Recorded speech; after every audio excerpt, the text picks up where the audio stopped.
Today I'm starting my seafood trails in Galway City, one of the very few cities in the world where it's possible to fish for salmon right in the centre of the city. The river Corrib flows through the city, passing through the salmon weir on its way to the sea. I've never caught a salmon before, so I've come for a fishing lesson with the fisheries manager, Seamus Hartigan. Nevin, we've just arrived now to the salmon weir or the salmon pool in Galway. As you can see here, we have one sluice gate open today. There's 14 sluice gates across the way, which are operated by the Office of Public Works. They control the level of the water in the catchment. You have the three great western lakes. You have Loch Corrib, which is just up the way. You have Loch Mask and you have Loch Cara. So there's a huge watershed up there.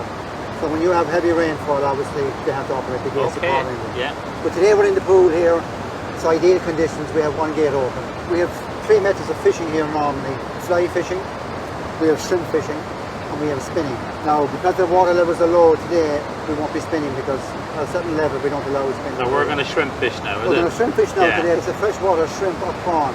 And what people do is they catch them in the sea, cure them, and some of them are dyed as well in different colours. Okay. To show you these shrimp, you can see they're different colours and different dyings. Some of them are red, some of them are purple. Some of them are the natural colour. I'm going to say natural colour. There's no dye put in this, but it's actually boiled for a short period. Uniquely as well, a lot of the anglers tend to like the ones with see the eggs? I see them there, yeah. The females. Is that what salmon like now when they they're like at sea? that for some particular reason. This is called a needle. So that's the needle along that's part the needle, there, yeah. That's the needle there. Yeah.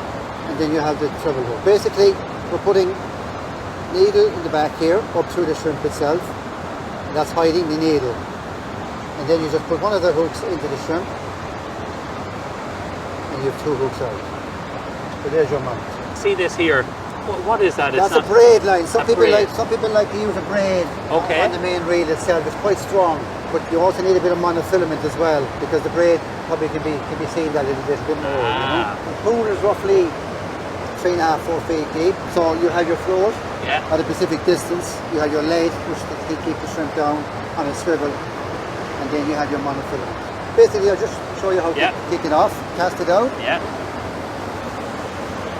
So you just drop it like that? Drop it out. Okay. You don't want the shrimp hanging. Yeah. You need it doing like it does in the wild. Okay. The shrimp goes sideways. You keep a hole in the float, and that will pull the shrimp up and down.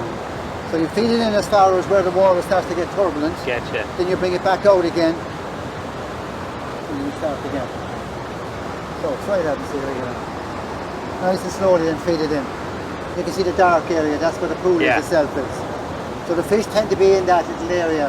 And there's a nice flow of water coming in the back water there, and they're quite happy to be in there. See the fish pass over there in the middle? Yes. It's called a denil fish pass. It's kind of a stair fish pass. Because of the differential in the weir, there's a good 5 foot plus of a differential between the water above and the water down here. So the fish need to get over that weir. A lot of them will use the fish pass. The bigger fish will also go through the open gate there as well. They're quite strong, and they just pop up and go through the open gate. But a lot of the fish use the fish pass. And on top of the fish pass, we have a counter, fish counter. Cameras in the counter as well for verifying our counts. So when the fish come in here, they'll obviously rest for a while here before they start making the journey up the weir. How many times in a life cycle of a salmon will they do this journey where they go to spawn? The summer salmon or summer grills, when they come in, they're called one sea winter fish. And basically, the parents are spawned upstream. They spend probably 2 years in fresh water, and then they become smolts. They're smoltified. They come back down in the system and they go back to sea. And they will spend anything from 1 year to 2 to 3 years or two. The ones that come back after 1 year are called summer grills. They're smaller fish, averaging probably 4, 5, 6 pounds in weight. Whereas the bigger multi-sea winter salmon who spend at least 2 winters at sea would be bigger fish, 10, 12, 14 pound fish. But the amount of weight gain they put on in the year is phenomenal. The small fish. Will I reel in now? Reel in now, yeah. Okay. Just come back again now to the start of the pool again. How many people at any one time can fish here? We normally take 6 anglers. The fact that we fish both banks, some people go wading in the river and people fish from the bank here. 6 is probably what the maximum we can fish. Otherwise it's just too difficult to fish. What is the season for fishing here? We open up February 1st to September 30th. Normally from maybe March onwards we start to really go. And that's spring salmon fishing. When I say spring fishing, you're fishing for salmon who have spent at least 2 sea winters at sea. but that's the time of the year they come in. The multi-sea winter salmon. You have a summer run then in May, June, July and in August, and then probably August, September time you get autumn fish coming in. Now they could be multi-sea winter fish as well. They could have spent, they can be bigger fish as well, maybe spending more than 1 year at sea. It's a waiting game, isn't it, fish? It's a waiting game. It doesn't happen instant. What's your favourite way to eat salmon? Probably done in a fish kettle. Fish kettle? Yeah. The whole fish? The whole fish, Oh. yeah. White wine vinegar and a bit of dill and maybe some onion and leave it boil. They call that a court bouillon. With some stock and wine and vegetables. Keeps it really moist and Keeps it soft. really moist, yeah. Delicious, yeah. And also it's a lovely presentation as well True. on the platter when you take the skin off Yeah. and the head, because your head is still in, your tail is still there.